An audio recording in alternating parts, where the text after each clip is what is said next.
È il primo giorno di primavera ed è il compleanno di Diva. I mini cuccioli decidono di farle dei regali veramente speciali, dei cesti contenenti tanta verdura fresca e profumata. Questi regali la faranno sentire più bella e felice.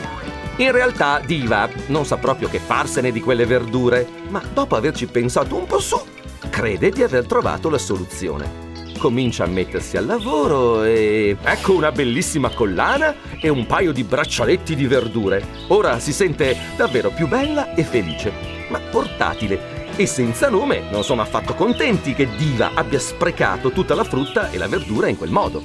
Le vitamine contenute nella frutta e nella verdura aiutano a mantenere il corpo sano e forte. Diva capisce cosa intendevano e così torna a casa per cucinare un minestrone e preparare una torta di carote. Ora che ha invitato a pranzo tutti i suoi amici, si sente davvero bella e felice.